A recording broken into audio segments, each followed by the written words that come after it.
4-3, we have ignition and liftoff of the first United launch license Vulcan rocket. This accomplishment marks a significant success for ULA, Blue Origin and NASA. After nearly a decade of planning, designing, assembly and testing, United launch license efforts have reached fruition with the main launch of its Vulcan rocket. The inaugural flight of this launch vehicle took place this morning at 2:18 a.m.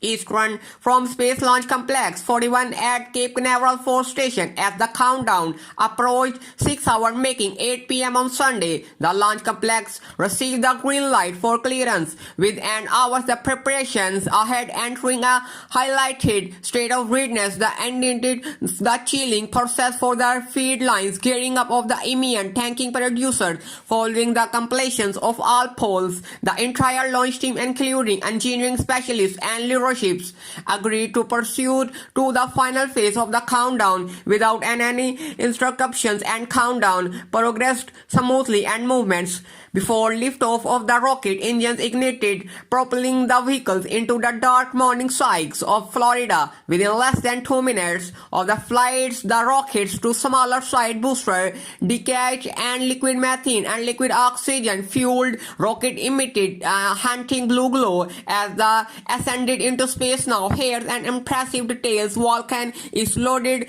with an whopping 4,000 kilograms of propellant, a blend of the methane liquid oxygen and methane liquid hydrogen. Once fully fueled, this rocket weighs an impressive 6,636 kilograms on board. The Vulcan rocket lies the primary payload astro-robotics lunar lander awaiting its voyage to the moon. This vital cargo was carefully secured to top the rocket within the 151 m long payload fairing crafted by the behind gravity back on December 20. It's all set to embark on its journey to the moon through a trans-lunar injections orbit, while the Center 5 upper stage will pursue with Memorial Space Flight Enterprise flight into orbit around the sun. If everything unfolds as Paragon is sorted for the landing on February 23rd in a mid-latitude region of the moon,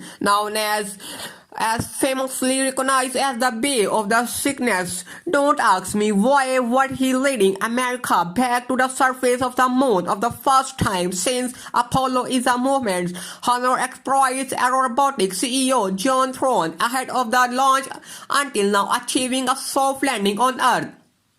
Closest body has been feat accomplished by only a few national space agencies. The Soviet Union claimed the hour of being the first in 1966, followed by the United States, which means the sole country to have sent humans to the lunar surface. Over the past decade, China has achieved successful landings 3 times, while India accomplished the feat of its second attempt just last year. Presently, the United States is shifting its focus to commercial sectors, aiming to simulate a more expansive lunar economy and transport its own hardware and a significantly reduced cost through the Commercial Lunar Payload Services program. On clips, Mark Seller, ULA Vice President of Vulcan Development, characterized a launch on a pivotal movement for many within the ULA company. It's incredibly exciting. It's one of these one-in-our-career opportunities for more people, and many people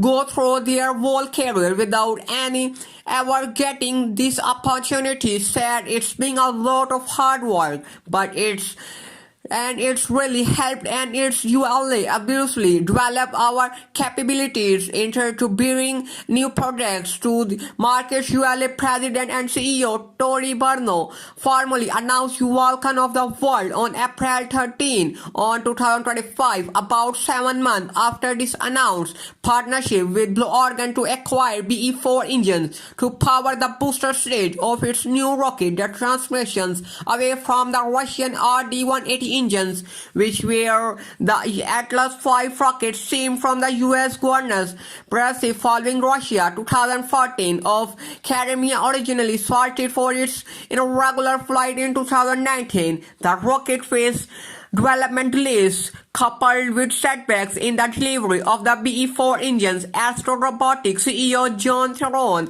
highlighted ULA impressive urgency, boosting the perfect mission success rate since its establishment in 2006 as a significant factor in their selection of Vulcan as their spacecraft. Vulcan have a new name, but it essentially embodies an upgrade versions of Atlas V, which give as considerable.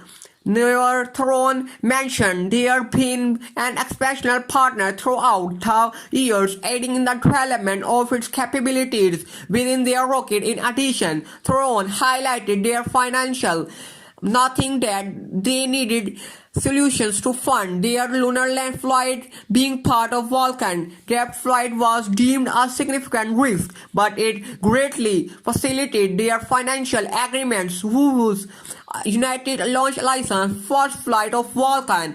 Because we believe so much in the company and we are very confident this mission will be successful. Thrown a favorite on the course that make with some life of the price of the makes of the mission possible. Within Thrown did passively Astro Robotics payments of the ULA flight. NASA is investing $108 million of Astro Robotic transportation of its 5 payloads to the lunar surface under the commercial payload services program. The sums mark an increase from the original $79 million intended for 14 NASA payloads and caused and influenced by COVID-19 related supply chain disruptions and a shift in the landing location in 2022. According to NASA, Joel Corus, the off-land payload are set to fly other clips missions when highlighted. The Vulcan primarily consists of legacy hardware with a range of achievements for modifications.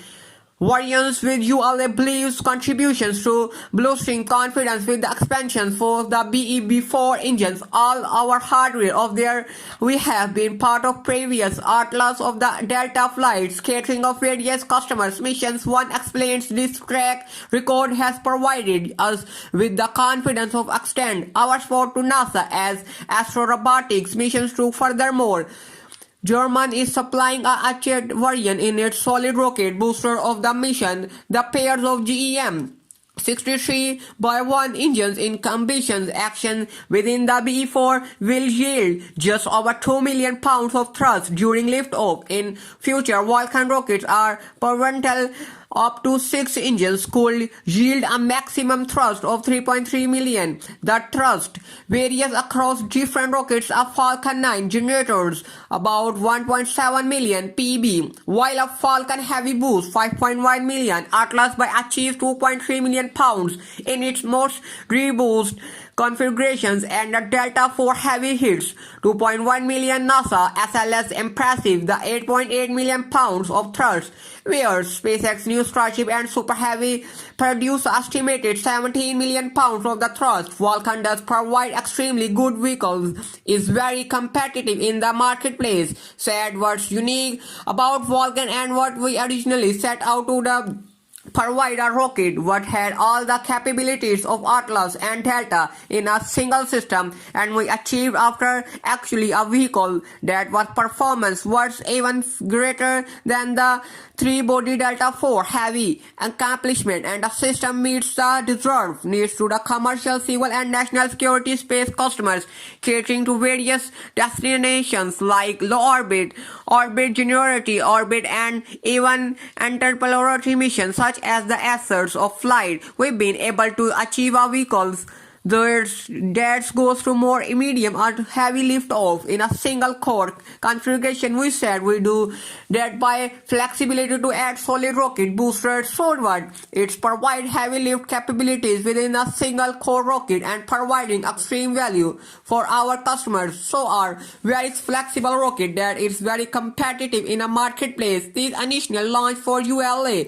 Vulcan rocket services as a pivotal milestone for the company, practically as it progressed toward missions within the U.S. Space Force National Security Launch Program. Vulcan is the complete to certification flights more undertaking its inaugural NLS mission following the Paragon flight, which fulfills the requirements of the court on the ULA aims to conduct the K2 missions by launching serious space dream disaster space plan to the International Space Station, mentioned a 60 days period set aside for data receive post care on launch, ensuring progress of the experiment stage by the anticipate scheduling of C2 missions or around April, coinciding without another ULA mission of the ISS launch of the Boeing Starliner spacecraft for the crew flight test. Whether both missions will occur within the same month remains of increased launch rates and developing capabilities stand out forefront of their plans,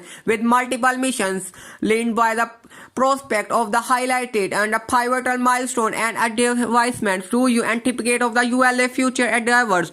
Who might its search and launch rates influence and landscape of commercial space missions in every next future year in the rate increase of the total of 28 launches of the year? One said, we are all supporting in a place and secondary capabilities. We have two vertical integrations of a second vehicle is parallel, and once the capability is brought abroad, our flight rate will increase. We have concluded our goal maps into ULA ambition plans for the upcoming year and behind the trajectory of their launch schedule invites the implication must ULA plan the launch rates whole of the broader space industry. How do you expect the space solutions aimed at involving capabilities join the dialogue and share and towards the pivotal impacts and advancements sparked by ULA expensive launch schedule in the comment sections down below. Otherwise, folks, that about this today episode. Thank you so much for tuning, and if you want to support our channel even future, you can hop to our Patreon through the link in the description.